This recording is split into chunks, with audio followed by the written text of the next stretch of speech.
I'm Steph Morris and welcome to my YouTube channel. Join me in this series as I travel around the most incredible place I've ever been, India. Welcome to Varanasi. All day people cremation bodies. When you burn a body, you burn everything with it. I was always in the Ganges. The whole feeling of it was just something special.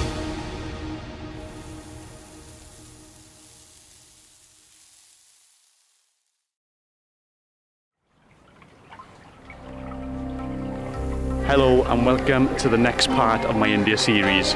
I'm coming from a place that I'm most excited to visit, Varanasi. And in this video, I'm going to find out why this place is considered one of the holiest cities in the world.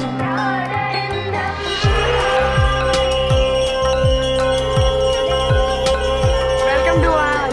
Varanasi is older than history itself. It's one of the oldest cities on earth, and it's the spiritual heart of India and Hinduism. There are many different reasons why Varanasi is considered such a spiritual place, including it being the once hometown of Shiva and Parvati, two of the most worshipped Hindu gods, the location where Buddha first became enlightened, and the fact that the city sits on the 2,500 kilometre goddess Ganga. And to start our time in Varanasi, we've taken a boat trip on the Ganga for sunrise. The river Ganges, or Ganga, is considered holy through its entirety, from the source in the Himalayas to the mouth in Bangladesh. But why? It's believed that in Varanasi there was a king who lost 60,000 of his sons. And to get salvation, Ganga, who was a river of the heavens, had to come down to earth. And in the city of Varanasi is where this is said to have taken place. And Ganga says, but if I come down on earth, I'm going to destroy earth. And it is believed that Ganga or Ganges first came down on Shiva's head. All the force gets locked in the locks of the hair of Shiva. And then what comes down on earth is a very peaceful and very calm Ganga. So it is believed all the force of the water is actually taken by Shiva. So eventually when Ganga came down on earth, all those 60,000 ashes went into the Ganga. And that's where the concept of salvation or moksha began. So to go to heaven, you have to put the ashes into the Ganga. And since then, all the Hindus started doing it. So that's the story about why Ganga is a river of the heavens and why everybody wants to go into the Ganga after passing away.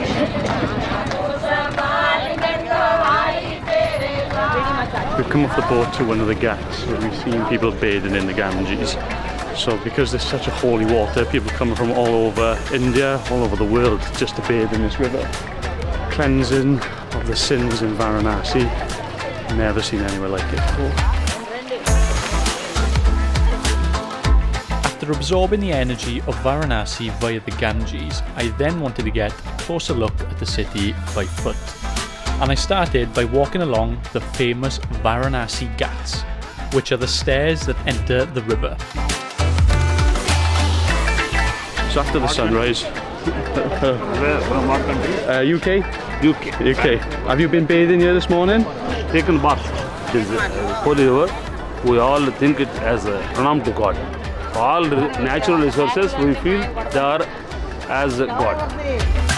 I have come here to worship Mahadev. That is a historical place of Hindu. This is my family, it is my son, this is my wife. Have you enjoyed yourself? Yes. I love Varanasi.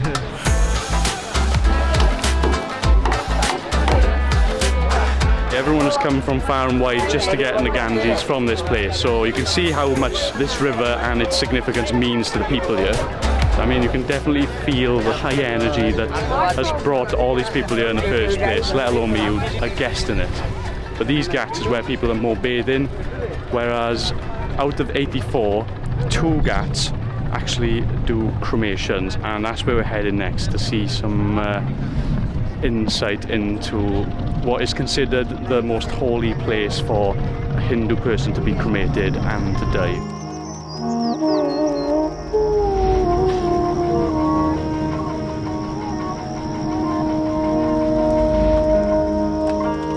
This is a cremation ground, which is one of the most important cremation place. In this place, all day, all night, people cremation body.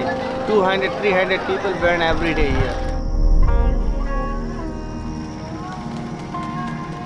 It's believed that to pass away or to be cremated in Varanasi, the soul of that person will reach moksha, which means freedom of their ignorance, suffering and rebirth cycle. In other words, to be at peace. Therefore, ghats like Manikarnika are seen as the ultimate place to send off the deceased, which means many Hindu people will save a lot of money for their cremation ceremony. The ceremony takes place in different stages.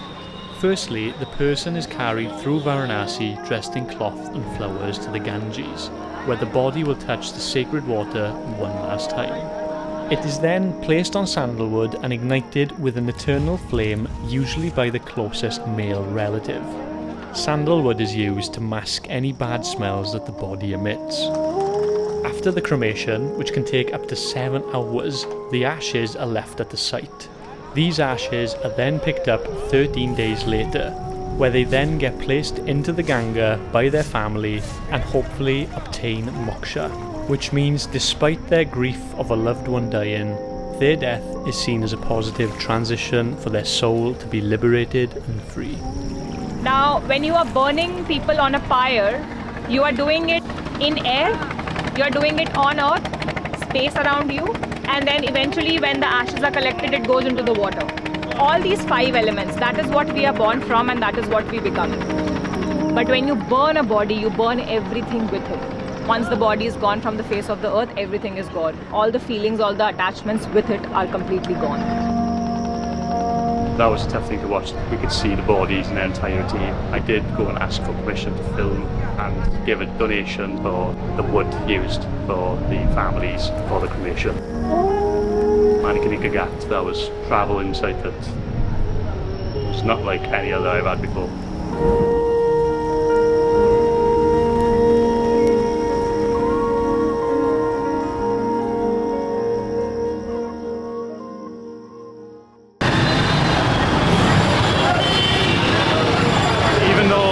Is holy and peaceful in ways, it's also mental busy, chaotic. I think actually it's more crowded, more congested, more polluted maybe, and worse traffic than Delhi.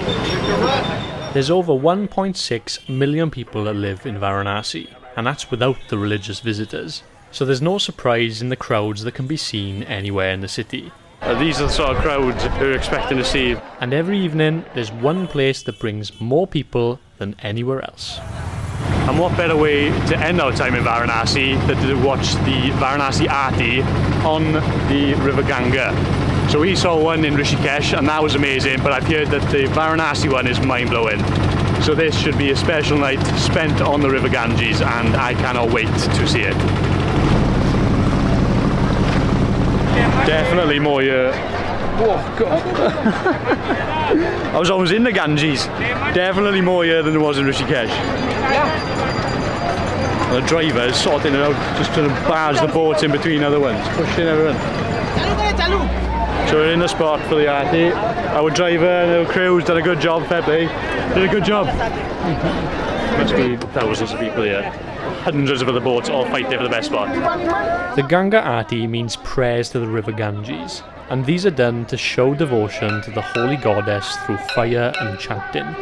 The Varanasi Aarti is world famous, so much so that each Aarti brings up to 5,000 people to this ghat every single night. Everyone's attention is on the main stand, main ghat I should say. India man, what a country. From spending time in Varanasi from sunrise to sunset, it proved to be one of my favourite places I'd ever visited. I wanted to find out why this place is considered the holiest on earth. And I learned it's not just through the stories and mythology, it's the undeniable belief of the Hindu people that bring it to life. It is believed that there was a battle that happened in Varanasi between Shiva and between Brahma, and he cuts off Brahma's 5th head. So the head goes into the earth and vanishes, which is also a reason why Varanasi is considered to be the holy city, because one of Brahma's head vanished somewhere in the earth in Varanasi. Being someone who is worlds apart from a place like this, everything starts to become believable. From the sacred Ganga to the bustling alleys, the city pulses with some kind of magic. Death is celebrated as life, sins are washed down, and purities are lit up. I think any place that can make someone from the outside question their own reality and beliefs is a testament to its spiritual and sacred atmosphere. Proud to show the whole feeling of it was just something special. Which surely makes this city not only the holiest on earth, but also one of the most incredible.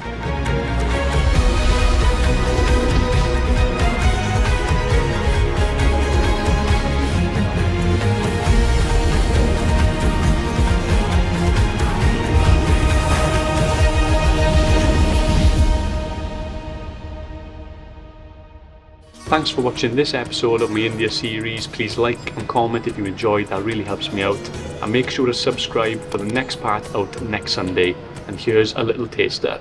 This camera is 175-year-old. I'm here in Jaipur. The aim of my video is to see the famous Bengal tiger. It's one of the best things I ever seen in my life. It's coming back, it's coming back.